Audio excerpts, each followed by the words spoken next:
I was totally stunned when my husband, Jonathan, suddenly suggested I move back to my parents' house, even though they were already living with us. His unexpected demand left me speechless. He seemed convinced that his reasoning was sound and, with a blunt attitude, asked, "Do you have a problem with that? Don't argue. I'm fine with divorcing you if you do." His behavior had become colder recently, and I'd been grappling with my own frustrations. Divorce had crossed my mind, but I never expected him to be the one to kick me out. After all, I was the one handling our $3,000 and $200 monthly expenses. Did he even recognize that? As I stood there in disbelief, his frustration grew, and he snapped, "Leave this house now. My parents won't be comfortable with you here." I couldn't grasp why I was suddenly the one being told to leave, but in that moment, I agreed. "Fine, I'll take everything with me," I responded. He seemed satisfied with my compliance and, without another word, said, "Then do it," before walking off. Without hesitation, I reached out to a store to sell my things. "I'm Betty, and I live with Jonathan, who is 3 years older than me. We met through mutual friends, and what began as a casual introduction turned into an entire day spent together." Jonathan shared his dream of becoming a voiceover artist, and I was captivated by his deep, calming voice. I've always been fond of such tones. He must have felt the same. As we exchanged numbers and started planning more outings, before long, we were in a relationship, though it never formally came up. I had just finished college and started my career, and dating someone with more life experience like Jonathan felt exciting. My friend Laura had some reservations about our age gap, but I brushed it off. "It's only 3 years," I reassured her. I genuinely liked Jonathan and felt confident he cared for me. Laura eventually warmed to him, trusting my judgment.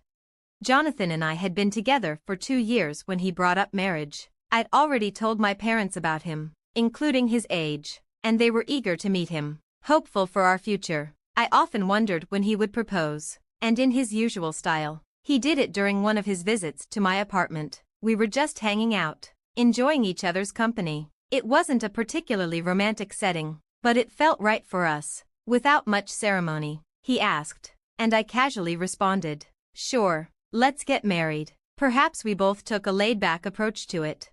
After Jonathan proposed, we did the usual rounds of visiting each other's families, but when we went to his, it quickly became apparent that I didn't fit in. Their home was filled with decor trying to mimic old-fashioned luxury, but it all felt forced. His parents wore expensive clothes and flashy jewelry, trying to look wealthy, and it was clear our tastes and values didn't align. I doubted we'd ever truly bond. During the visit, Jonathan's mother even made a hurtful comment about my appearance. I was shocked by how the family of the man I was planning to marry could act this way, but I reminded myself I was marrying Jonathan, not his family. We were starting our own life, and if I didn't enjoy being around his parents, I could always limit my interactions with them. With that in mind, I chose not to dwell on it.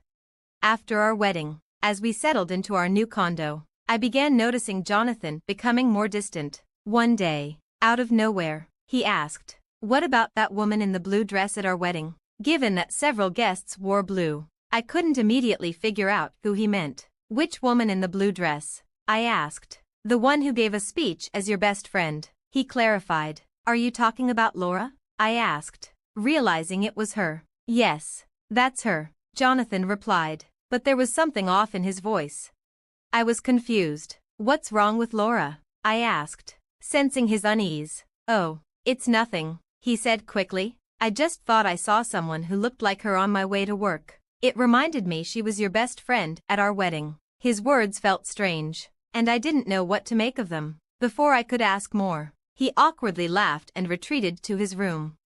Soon after, Laura called, excited. "Betty, my boyfriend's coming back to Canada next year," she said. Laura and her boyfriend had been together since high school, having known each other since childhood. Though he moved away in middle school, they stayed close through letters, and in high school, he finally confessed his feelings for her. I had always enjoyed hearing about Laura's relationship. Even though he'd been working abroad, their bond had remained strong.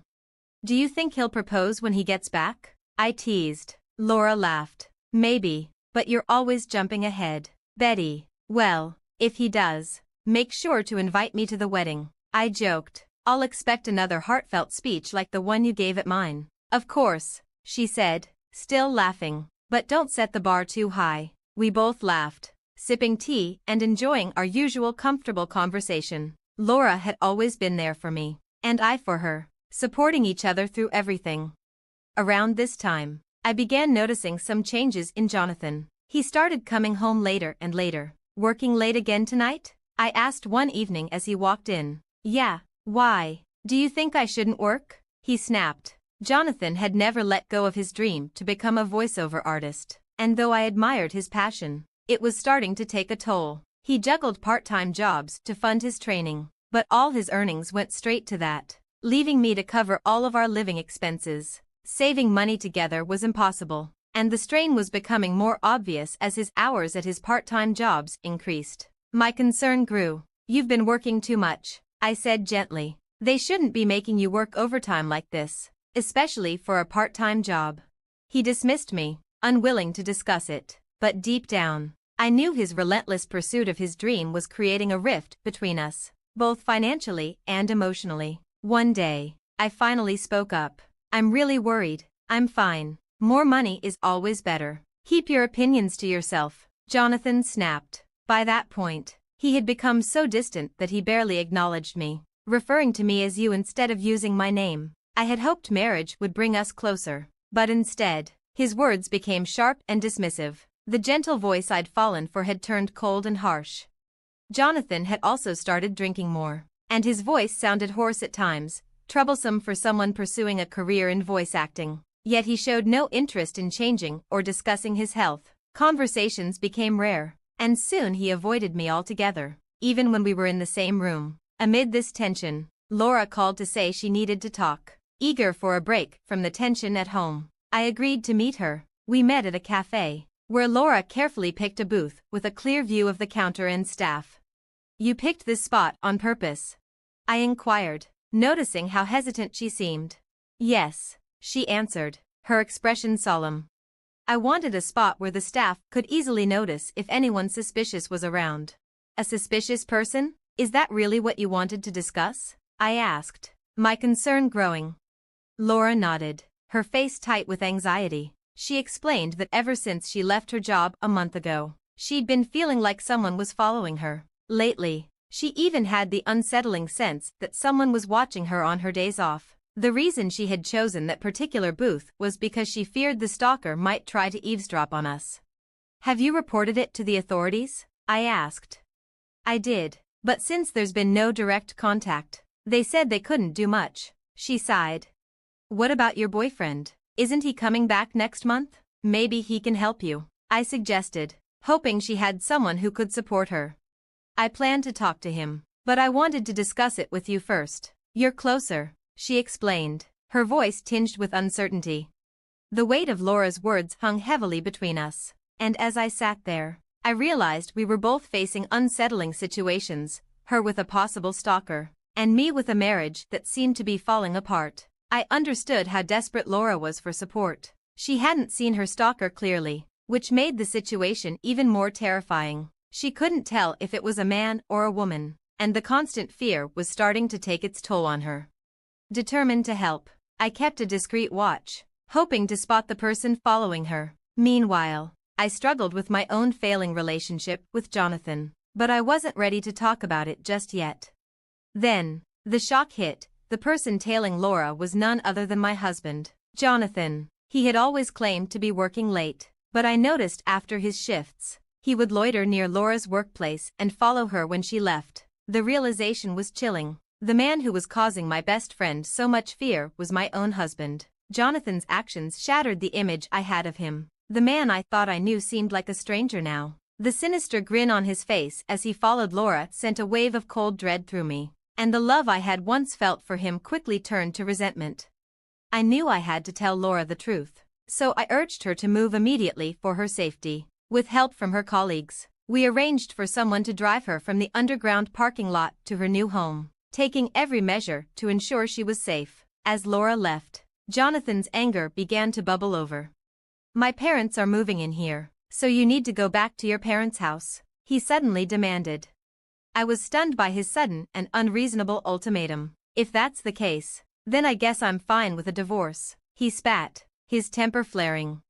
Although I had considered divorce countless times before, hearing him say it so coldly was a harsh wake-up call. The truth of our crumbling marriage hit me hard. I couldn't believe Jonathan thought he could just kick me out of the home I was paying for, $200 a month, every month. Did he even remember that? I gave him a disbelieving look, but he merely snapped.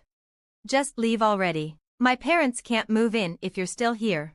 His words made no sense. Why do I have to leave? I don't understand, I said, trying to hold back my frustration. Fine, I'll take everything I bought with me, I replied, my voice calm despite the storm of emotions within me. Jonathan waved me off impatiently. Hurry up. Then, he muttered as he walked away.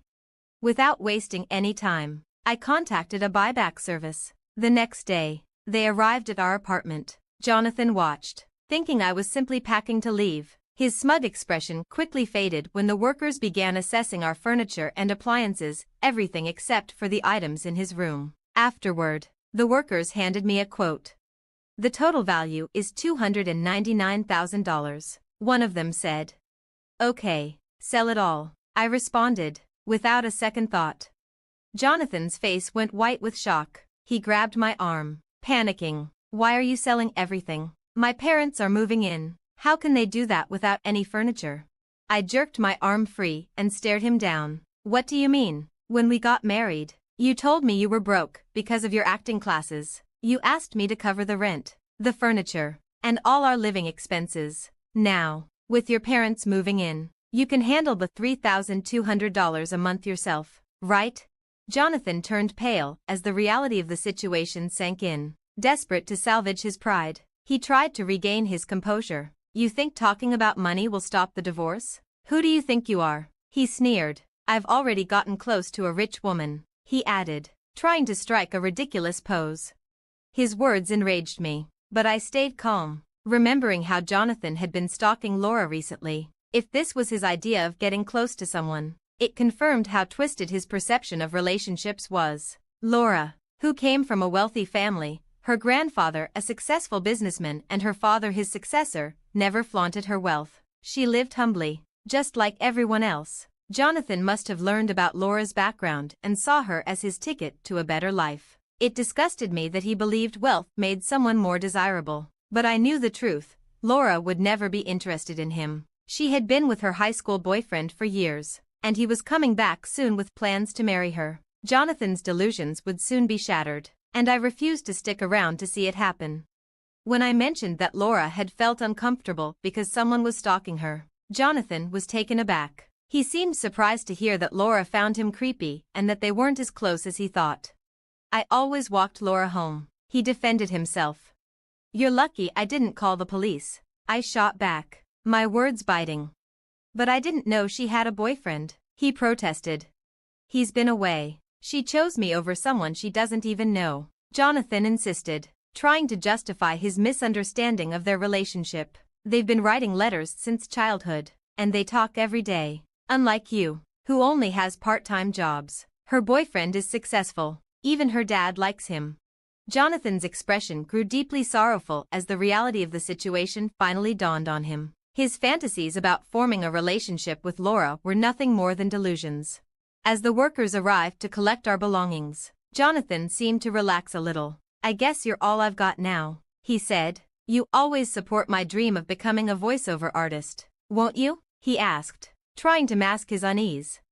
I looked at him with cold resolve. Sorry, but I've already started divorce proceedings. From now on, we communicate through our lawyers, I said, emotionless. Still clinging to me, Jonathan pleaded. Don't say that. How have we managed all this time? We've managed ever since you discovered that my best friend Laura is wealthy. You've become distant and started spending more time with her after our wedding. I see now that I made a mistake, I replied, my voice steady. Jonathan broke down in tears, but his childish sobs only made him seem more pathetic to me. I couldn't bear to be near him any longer. Enough, I snapped. I've also informed your Uncle Uma about the divorce. You know he's a tough man. Well, he's decided to work for him, which means I can no longer support your voiceover dreams. You barely practice as it is. It's time to face reality and stop stalking Laura. If you don't, I'll call the police. With those final words, I walked away, determined to never look back. For now, I'd stay with my parents, though I considered moving closer to my job if I found a suitable place. As expected, Jonathan ended up working for his uncle, and his parents, who had been counting on him financially, moved in with him, all of them now working for his uncle. It seemed that exploiting others was a family tradition. A wave of relief washed over me as I escaped that toxic environment. Age wasn't the main issue anymore. I vowed to be more cautious when choosing my next partner. On a brighter note, after resolving everything with Jonathan, Laura invited me to her wedding. She introduced me to her long-term boyfriend, and I truly wished them both a lifetime of happiness. Thanks for watching. I'll see you in the next video. Stay stunned.